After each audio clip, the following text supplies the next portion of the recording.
starting point. So how much should the perfectly competitive firm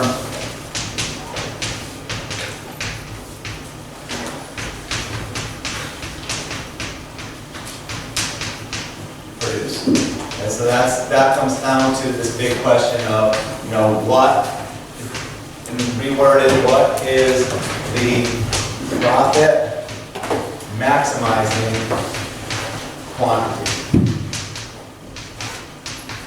So you're going to hear that term a lot, and you're going to see it on a test, or if you look at your test question that I just gave you, there's a big, it says what quantity will the firm produce is number 4, what quantity will the industry produce, that's number 5, number 14, what quantity will the industry produce in the long run, number 13, what quantity will the industry produce in the short run, and so it comes down to this is a big question. It's 4 of those 17 questions on this handout are all about quantity. And if you don't get the profit maximizing quantity, then you kind of mess up the question. So that's what we're going to focus on. So the answer to this question is how much they should produce is real simple. Okay, they produce. The company will produce.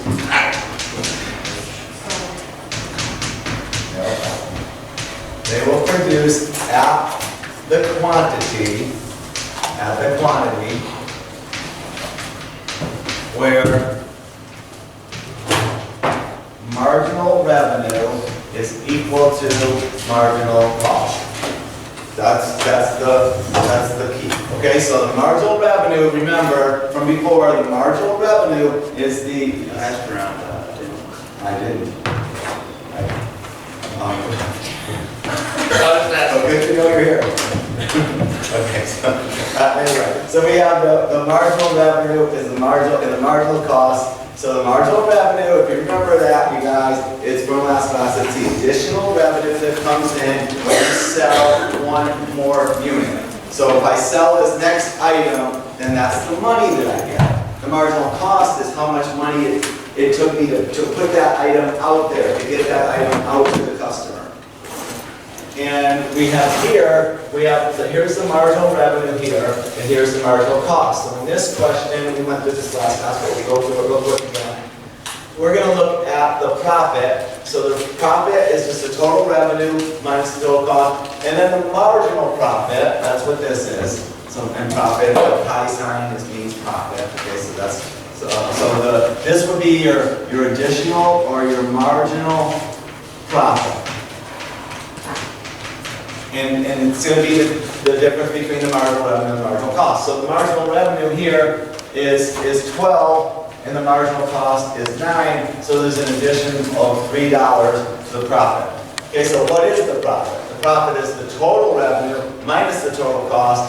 So here it's negative 17 because there is no revenue and our costs are 17. So our fixed cost, right, the cost that the company incurs even when they're not producing anything, is equal to negative 17, right? So it's 17 is the cost. So without any revenue, you're losing money. Now you've added $3 by selling this item. So when the company sells the first item, they bring in $3 of profit. So that lowers their loss, right? They have a loss of 17. Now they only have a loss of 40. And then they go to the next one. Individually, they make this decision of, should I produce the next one? Should I produce the next item? Should I make this exchange? And making the exchange decision is all based on this question of, is the marginal revenue greater than marginal cost? If it's greater than marginal cost, that means they're making profit. Right? So that's the key. If they're making money off of the item, or at least not losing money, then they're going to continue to make this quantity. The quantity's going to keep rising, and they're going to continue on with the exchanges. Okay, so let's go through the next one. So this time, their marginal revenue is 12, the marginal cost is 8, so they make another $4, add more to this, so now they're losing 10. Then they go from 12 is the marginal revenue, and 6 is the marginal cost, and they make $6 more. So add 6 to this, that's -4. Now on this one they go 12 is the marginal revenue and 4 is the marginal cost, so they make $8 on that one. So they add 4, so now they're in the positives for profit. They should keep going because they're making money every time they sell a good. They're making more money. So they're okay. We'll keep going, and then they get marginal revenue and marginal cost again. So they make another $4 here. This 12 is higher than 8. Then 12 and 10, they make another $2. So they're up to 4 and 4, that'd be 8. And then this would be 10. Okay. So the next one is. So we'll keep going because the marginal revenue is greater than marginal cost, and now 12 and 12. So now they're even, so they're not making any money on this. But the exchange would be here. And then here, what happens on 12 and 16? It goes down. They lose $4. So what happens then? They lose money, right? So should they make that exchange? So how much should they produce then? Should they produce this 8th unit? Yes or no? No. So that means they should stop at the 7. I'm going to kind of box that in, or attempt to. So if you look, there's a couple things that happen here that are worth noting. Number one, marginal revenue is equal to marginal cost. So that's what I said before. Marginal revenue is equal to marginal cost. And you found your profit maximizing quantity, which in this case is 7.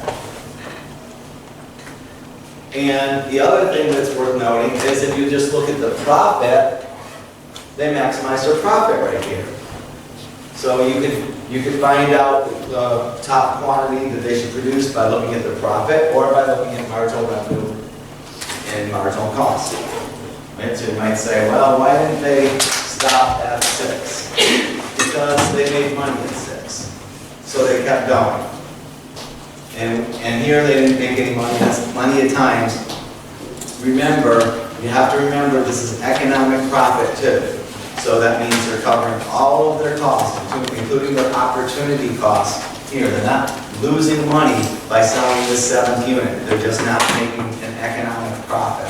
So they stopped there because if they kept going, then they would lose money. If they kept producing this last one, they would have really lost a lot of money because they would have been on -18. Okay, so that's what we did with that. And so now, are there any questions about that? So, yes? So the question was, what would they be making the highest economic profit? You would say producing 6. You would say 7. I mean, if you said 6, it's okay. There's nothing wrong if you had a graph of saying that they could make the profit would be the same as at 6 and 7.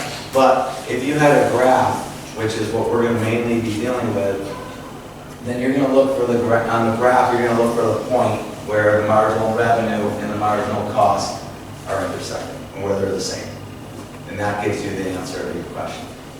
And so, it's not always, but it's not always going to be like that clear cut where it's going to be even, right? And so what if so your question's really good. What if this was like a 14?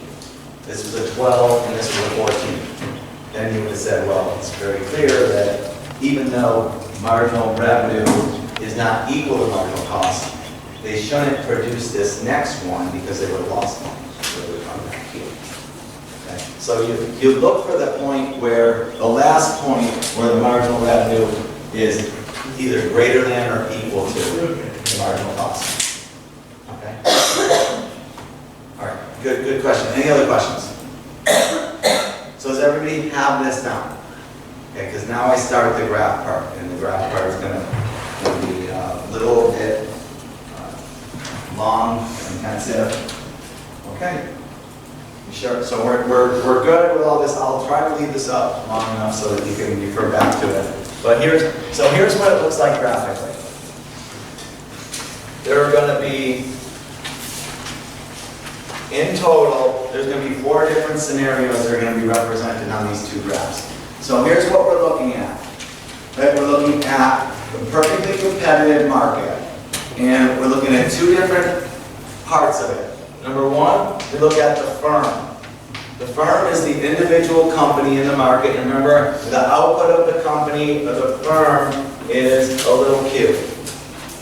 And then in this other graph, we're going to look at the entire industry. So we look at the industry, and the industry's output is going to be a big Q. Because the little q, obviously, will be a little smaller than the big Q. In other words, the company is just one of many. So a company might produce 10 units, and the industry might produce 10,000 units. Okay, so we're going to figure out how much the industry produces, how much the company produces, and everything else from there.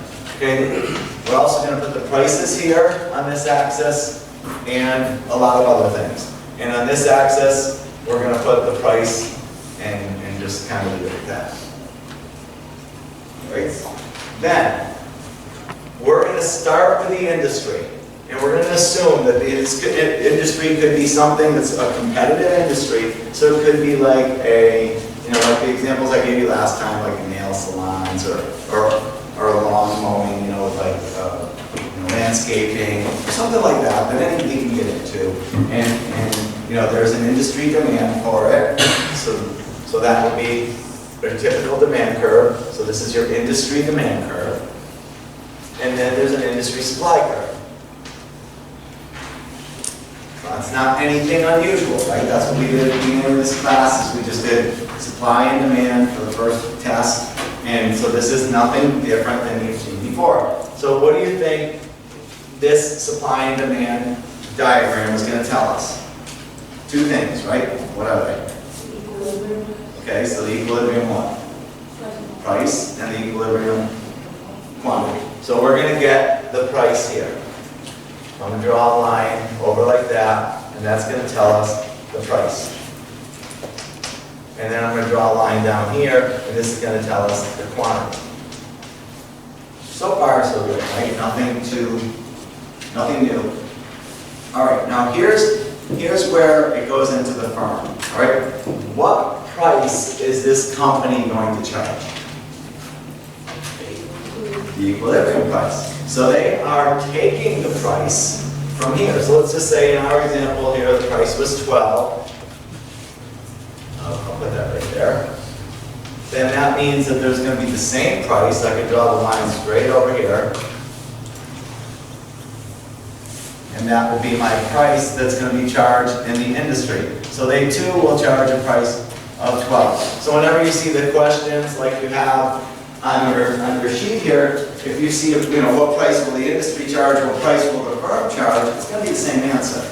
Because the firm is taking the price from the industry. So whatever happens over here in the industry, then that's going to impact the firm. So if I just said, okay, let's look at, I'm just going to get rid of some of the lines to clear it up a little bit. But if I just said, hey, what would happen if there was a recession and people started losing lots of money and this is the business for landscaping. Okay, so this is landscaping, getting your lawn mowed. What would happen? Well, probably the demand for landscaping would go down, and we'd have a shift of the demand curve this way, and the price would drop for all the companies in the industry. Okay, so something that happens at the industry level is going to affect all the individual firms in the industry. Does that make sense? Yes or no? Okay, so now we have this demand curve. This is also going to be our marginal revenue line. Because remember what we said before last class, our demand is relationship between Q and price. So if I plot these 2 points, right, the relationship between Q and P, I get this horizontal line going across at 12. And the marginal revenue line here is going to be the relationship between marginal revenue and quantity. And in that case, the marginal revenue is 12 all the way down, and the quantity is 1 through 10, or 1 through 9. So it's the same line. Okay, so the marginal revenue line, so that's good. All right, now all we need to now figure out the cost I mean, and all we need to do to figure out the quantity or where they're going to produce is have a marginal cost curve. So there's a marginal cost curve that comes in, and I can, if you look here, it starts at 9, 8, 6, 4, 8, and then goes up to 10 when we're, and 12 when we're at 7. So I know it looks something like this. That's what my marginal cost curve looks like. And that's the same marginal cost diagram that we did when we did the cost curves. It's the same thing. So there's your marginal cost curve. Where do these two intersect? At what quantity? What would that give me?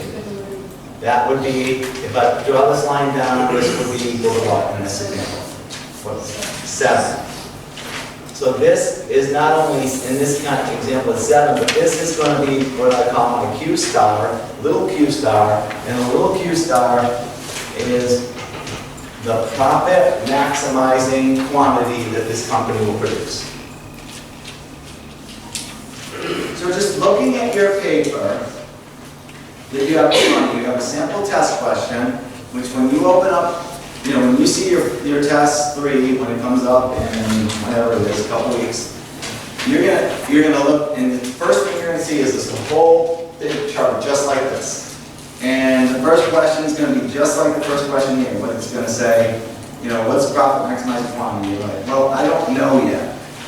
You really should go to the second question and the third question and say, what price is going to be charged? So let me ask you that. What price will be charged given this money you have here? 20. What price will the company charge? 20.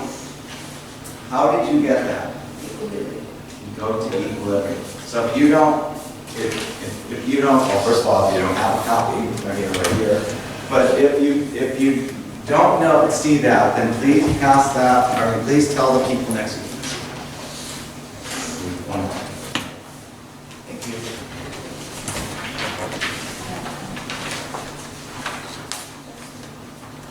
Can I have one more, please? Sure.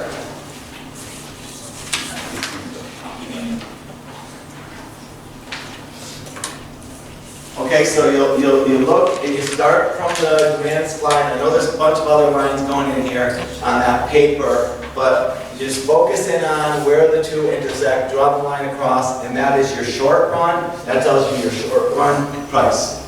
Okay, and then from there you get the short run quantity. Okay, the other thing I'm going to put in here that's going to complicate the graph is the average cost curve. And we know from what we did before that the average cost curve is probably going to come in and intersect the marginal cost curve. So we'll draw it something like this, and it'll go like that. That's what average cost curves always look like, so we're not doing anything really special here. So here, this would be your average cost curve. So as you see, there's an average cost curve on the one that you're going to have for your test as well. So let's practice that. So what is the value of an average cost curve? Well, what the average cost curve is going to tell you is how much, on average, it costs to produce at every single level of output. So if my output level, let's say, this is my average cost curve.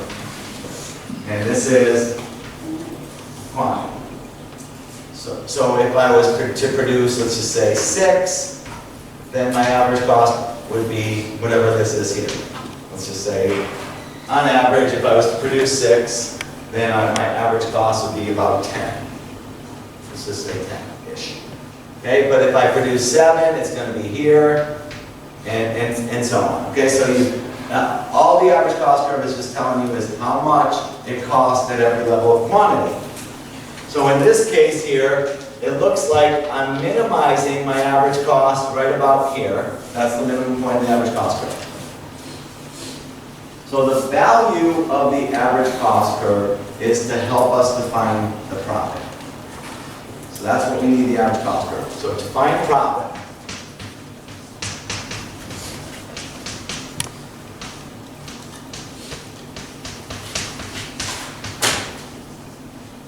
take the price minus the average cost times the quantity Q star. And that gives you your profit.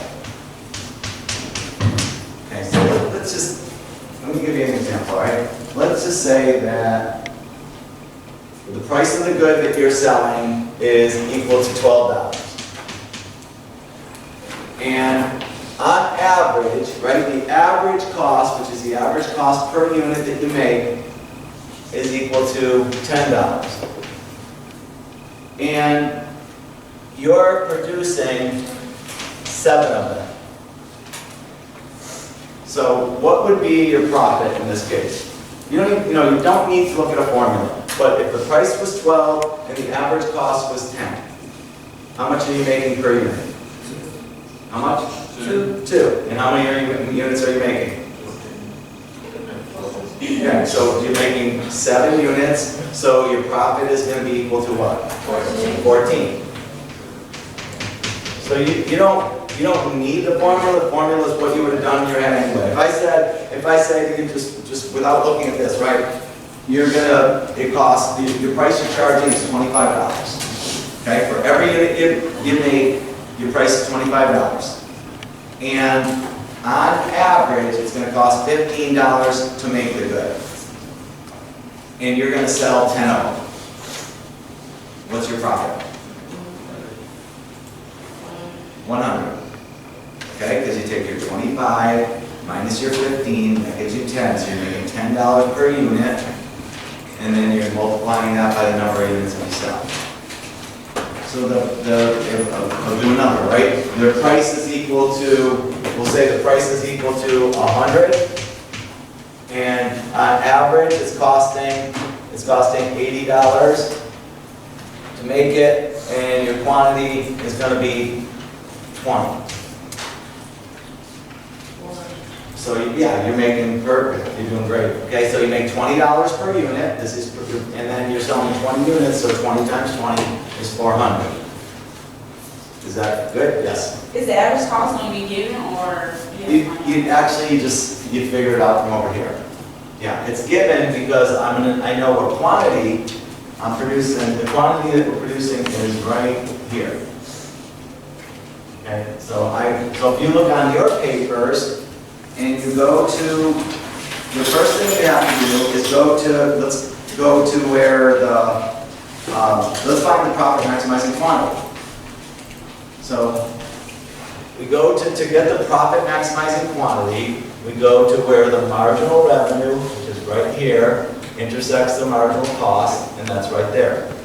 So on your papers, what would that amount be? 100. What is it? 700. 700. Does everybody see that? You guys, if you don't see it, please take a minute and help the person next to you. If they don't get it, then help them. If you don't get it, then they should help you. Is where the marginal cost is. You go to where the marginal cost line, that's the demand line, intersects the marginal cost line, which is that squiggly line. Does everybody see where that intersects? 700. Yep. Does everyone see that? Take a minute. It's worth it to take a minute and just ask, because if you don't get this, then I'm going to lose you on the next step. So, all right, so give me like, is there anybody who's... What does that determine? What does that determine? That determines the profit maximizing quantity, which is really important because we need that for here. So in your case, you have it. In the case that you have, it's like 700. In our case, it's 7. Okay, question? Going down.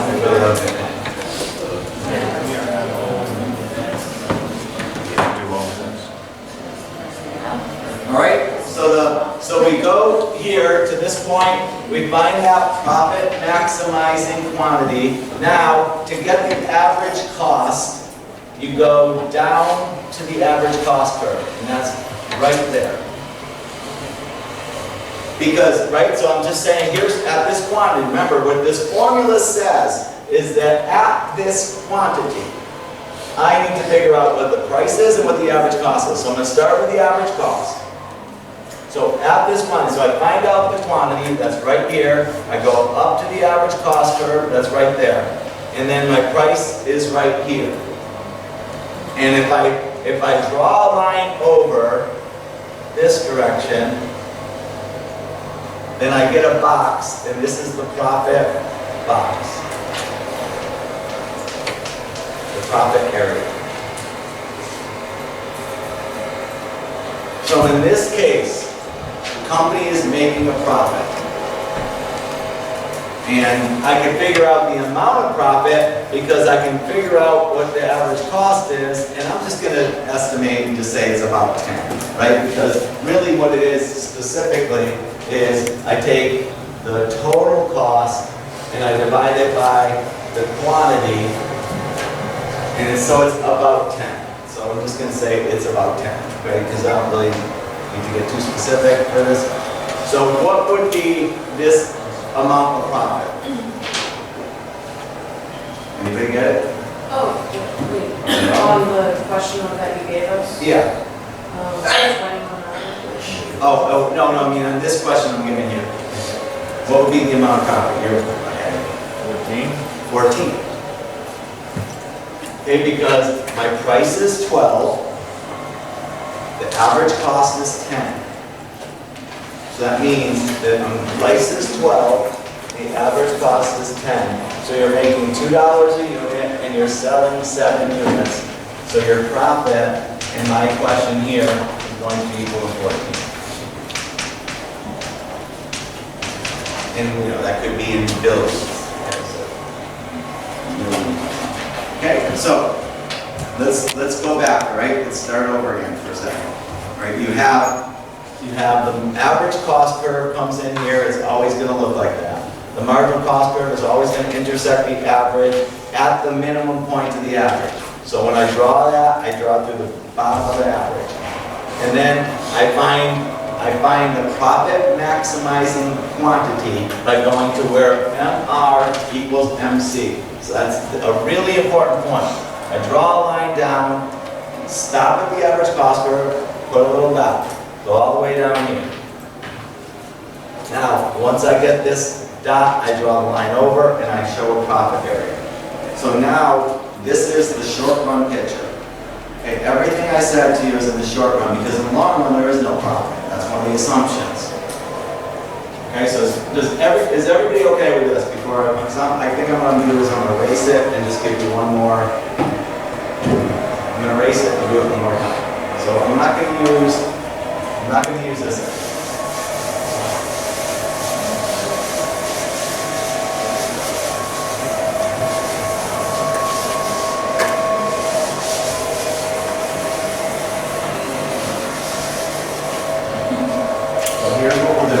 We'll do the same thing over again. I'm going to draw a demand curve and a supply curve for the industry. It's a big cube.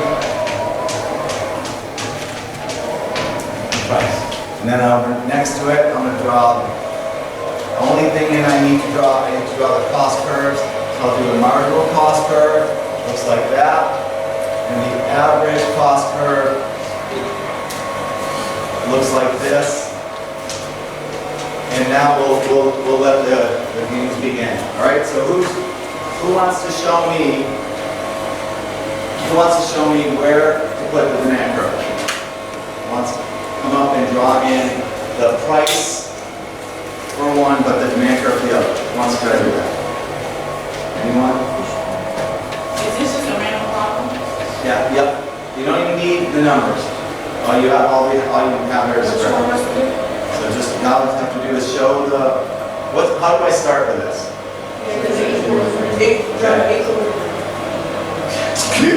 Wow, you can do this. Nice big piece of chalk to work with. All right. Equilibrium. Okay. And, oh yeah.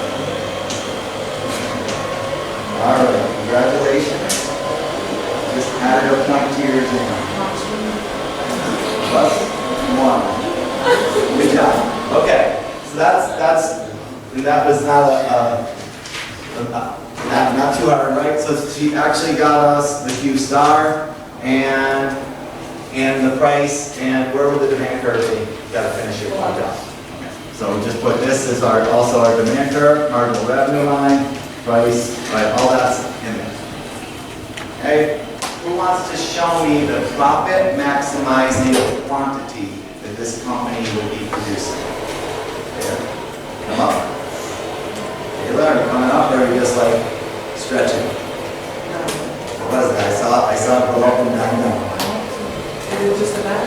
Now you, well, you have to drop one down to your quantity. Sure?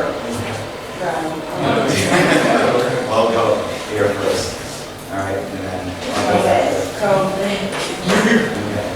Cool. Gonna do it. All right. Next question, all right.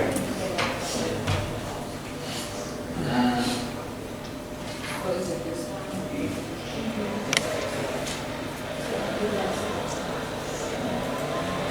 Can you explain how you got that point? It's the intersection between the marginal cost and the demand. What is that called again? That's the maximizing quantity, profit maximizing. Profit maximizing quantity, or a point. Well done. So she found the Q star, right? Looking pretty good. And you guys, thank you. Okay, and does anybody want to try defining the profit box? This is the hardest one. Yeah. All right, so you want this one? I'm giving you a chance. Yeah, You're not gonna get it. I said, if you're not, you sure? You're cool? You said shading? You can shoot it again. Yes. You got this. Stop. You got a fan club, right? We all back there cheering on.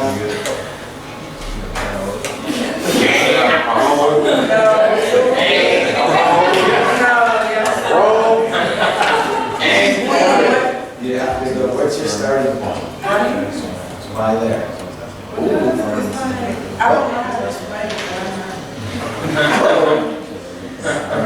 So it's not right? No, it's not right. Okay, we got the, at least these you can get a hang of it. Because it's type of. We'll share some more. This is the first.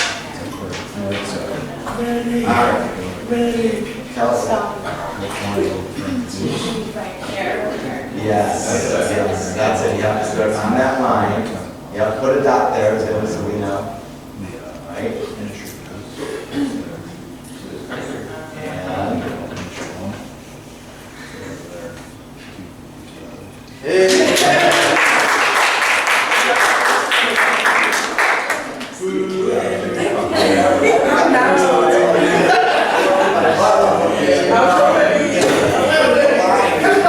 Cheers. Good job, good job. All right, so go. I gotta make sure I mark these down so I don't forget. All right, so we're at, so now we have everything that's possible, all you need for the short run. It's all done by hand. And so you could look at all those questions in the short run, and which are questions 1 through 7, and you should be able to answer them. And if there are numbers here, which there, we don't have numbers in this question, but I could put numbers in and just say, this is 25, and this is 20, and this is 15. And if I give you those numbers, then all you have to do is go back over to that formula and say, price minus average cost would be 5 times 15, so the profit in this case would be 75. Okay, the 5 times 15. So you could do that if you have the numbers. All right, that's great. And here's the rest of the story. Okay, so now what you do in the short run, you always go from the industry to the firm. So just, I know that sounds like, write that down. Okay, in the short run. In the short run, we always start with the industry and go to the firm.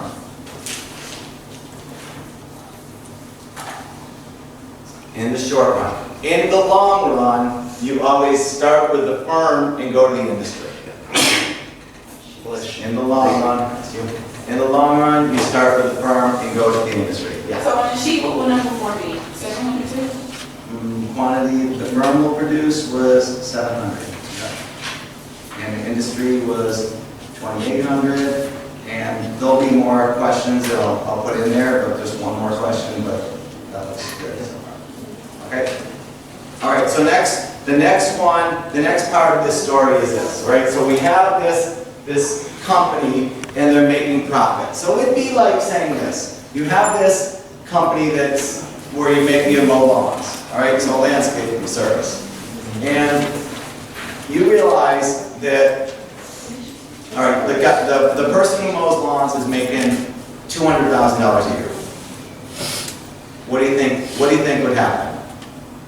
If you can make $200,000 a year mowing lawns, more people would start mowing lawns, right? I have a friend I know that during the good times, right, during the 2000 to 2007 era, he was painting houses and bringing in about $350.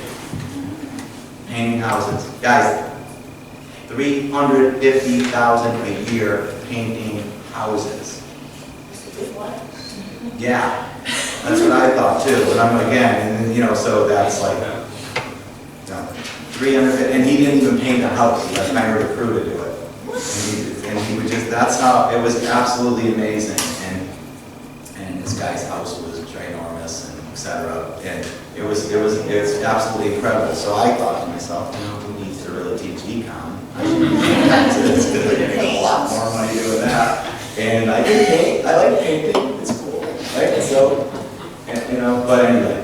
So my point is this: in an industry where it's easy to enter, if it's free to enter and there's profit to be made, then more people will enter. Okay, and that's the next part of the story. Is in the short run, if there's profit, then if there's economic profit, then in the long run, companies will enter. More companies will enter. So what happens is we would say, well, when more companies enter, we have to go to the industry side of this and say if they enter, then that's going to shift the supply curve. The industry supply curve is going to shift to the right. Because if more companies enter, right, so if the number of suppliers goes up, so if more companies enter, then supply curve, the industry supply curve, shifts right.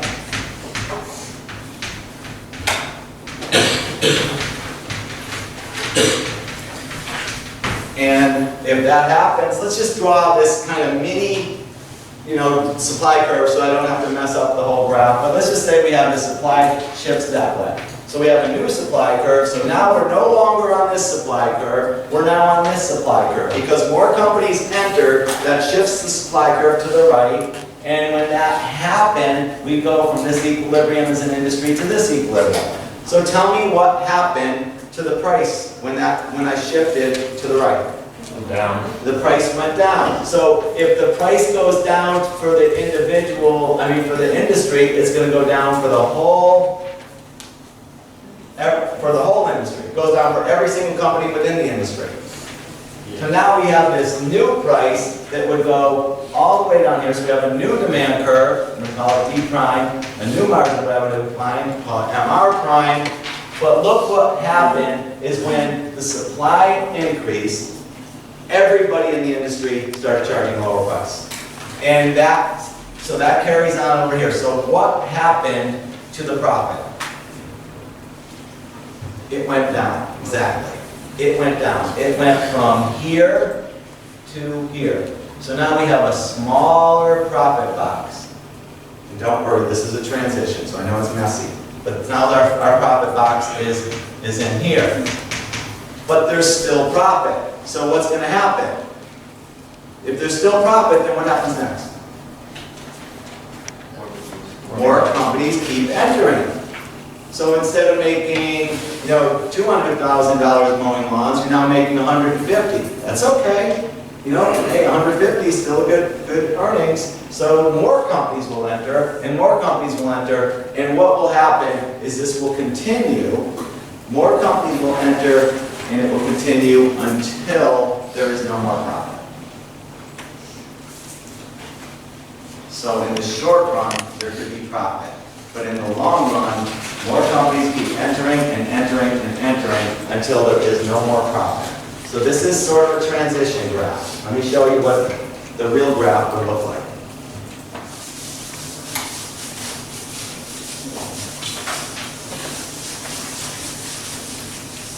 If you think about the average cost curve looks like this, and the marginal cost curve looks like that. It always does, okay? It did when we covered cost curves, and it's going to do that for the rest of the semester.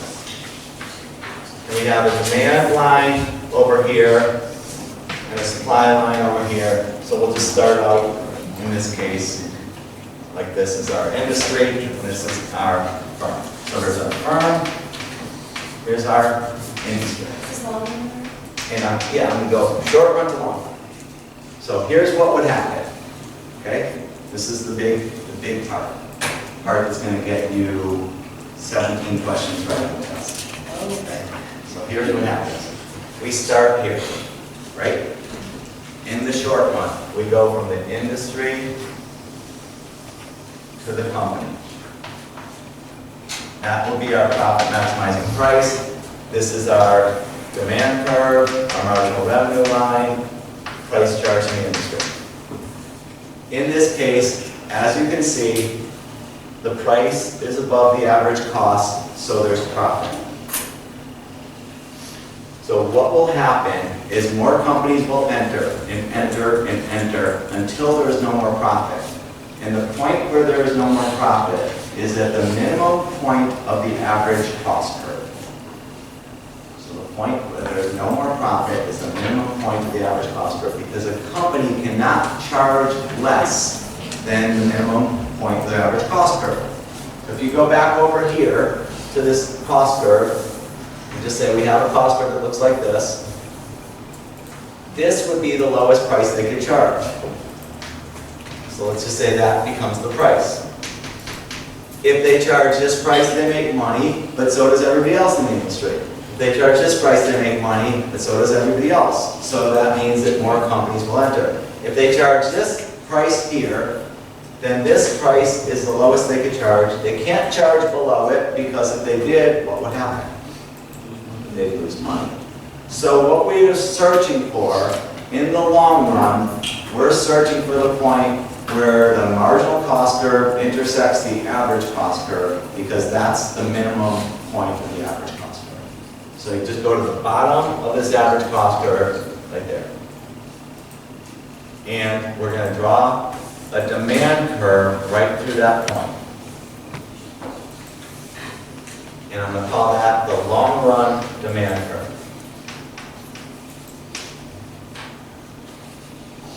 Does everybody see why we would do that? Yes or no? Explain it again. Sure. Okay.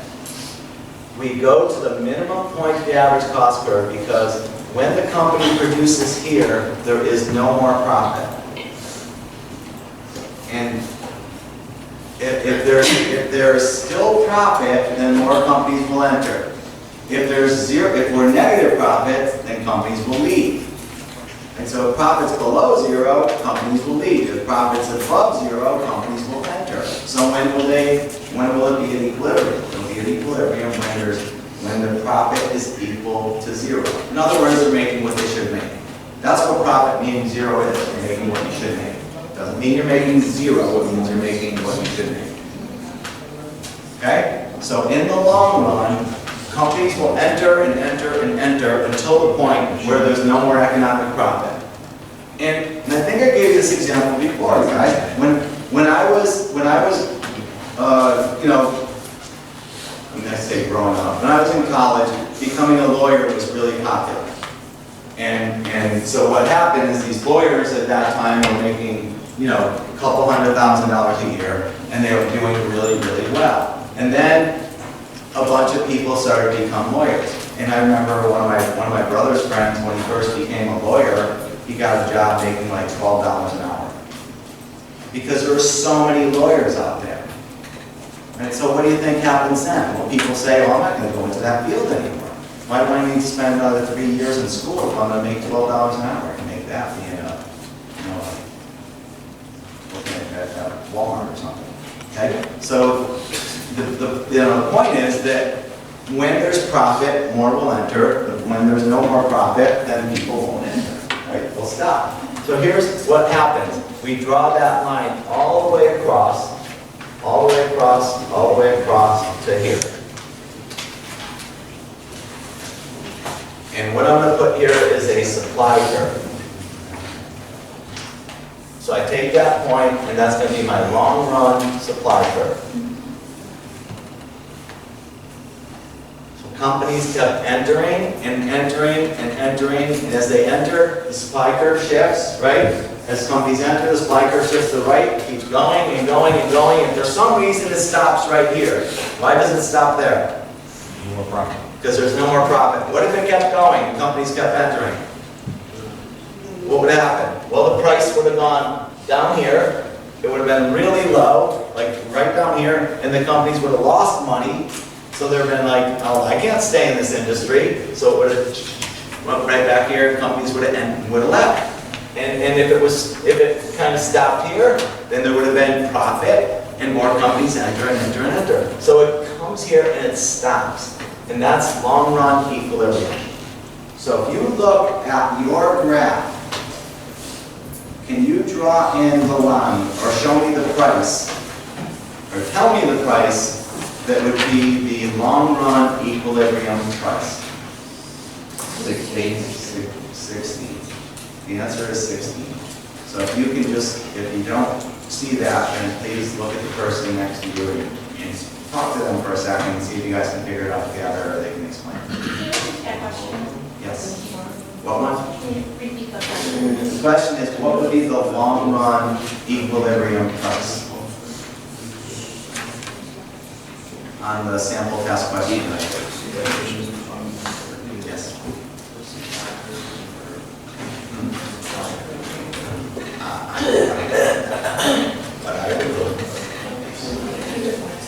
Okay, yes. What would be the firm supply curve? I'm going to wait till next time to go over that. Okay. But I can tell you, it just takes a few minutes to explain. I want to make sure we get all this first. Gotcha. Okay, but that's the kind of the closing part of this is firm. Yeah, I know the question. What's the supply curve for the month? Okay. I'm kidding. They just asked that question. What's your question? Was it? He just asked it. All right. Anybody else want to ask the supply curve firm question? No, it'll come. I'll do the question seems to be what's the supply curve for the firm. I'll do that next class because it takes a little time to explain. Any other questions here? Profit is 0, right? Yeah. So let's go through this and let me walk through it again. All right, and we'll do it like in the. I know I keep drawing pictures up here for you, but the best way for us to stay clear is for me to start all over again. So I'll do this I'll do this picture here, and then you guys can relate it to the question that you have.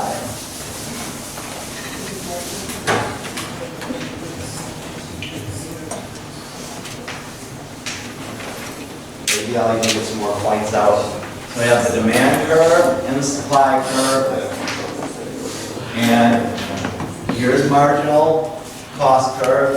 And I draw, just in case you don't know, the average cost, I just pick a point on the marginal cost curve. I go up this way and up that way with it, because that's what the average cost is going to do. It's going to intersect its minimum point.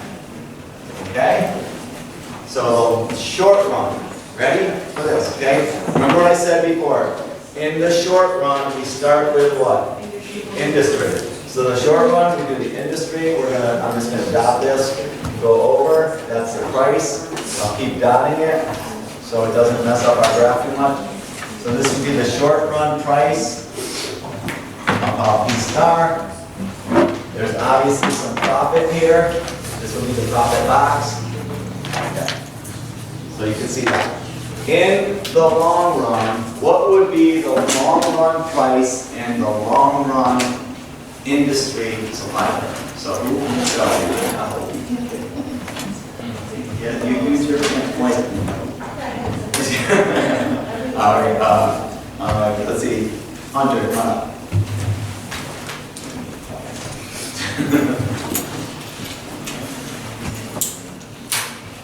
All right, which one are you going to show us? The long run. You're going to do the price first? Do the price first, okay? So the price and the long run. Pressure's on.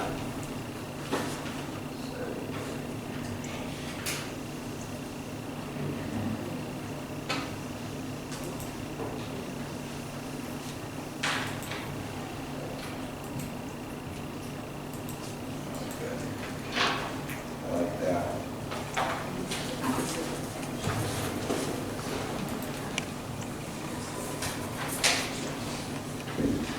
Got it. Good job. Ms. Russell? Balance. Okay. Awesome. All right, what do you think? We're getting this? It's just gonna take a little practice, right? But it's once you get like the first part, you kind of, you know, once you get the first part, you answer all those 7 questions, then you get the long part, long run line, and now you can answer all the other questions. Because now you get, what's the price? The price in our graph there was like 16, and then you find the quantity here. What was the short run, or long run quantity produced? Anyone get that? 400? What's the, in the long run, what is the quantity produced? 400. 400. Okay? So here's another one that's gonna hopefully help you. It's not, and I don't know if I can ask. Yeah, put number 15. How many firms are in this industry? Okay, so I'm going to answer that question. Right, so in the short run, we had an equilibrium. When I went down here, what was this number? It was like 2,800, right? Okay. And this was how much was the company producing in the short run? 700. So in economics, it's pretty simple assumption. We just assume that all the companies in the industry are the same size. So if all the companies in the industry are the same size, that means that there's 2,800 being produced in the industry, but there's one company is doing 700. So the way that you figure out the number of companies in the industry is you just take the big Q and divide it by the little q, and that gives you the number of firms. So what would that be equal to in this question? We have 2,800. Yeah, so it's 2,800 divided by 700. So there would be 4 companies in the industry, and each of those 4 companies are producing 700. Then what happens? In the long run, the industry, there's more companies that enter, and we can actually figure out how many. What's this number here on your papers? 3,200. And what is the number going down here from your minimum? How much were you producing in the long run? What's it? It's 3,600. It's 36. It would be, is it 36? Yeah, it is 36. Okay, and then the other number here was, so that's 36, and how much is the individual company producing? 400. So tell me how many companies are in there in the long run. Okay. So what happened is there was a original price of 20. The companies in the industry were making profit. They were producing 700 units each, and the industry was producing 2,800 units. Then, because of the profit, more companies entered. They kept entering and entering and entering until there was no longer any profit. At the end, the individual company was producing 400, and the industry is producing 3,600. So now there's more companies, but each of the companies is charging a lower price and selling a lower quantity. Okay?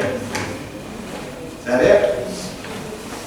So we'll review it again next time, but I want to give you a little time to do your little bonus quiz. Yes?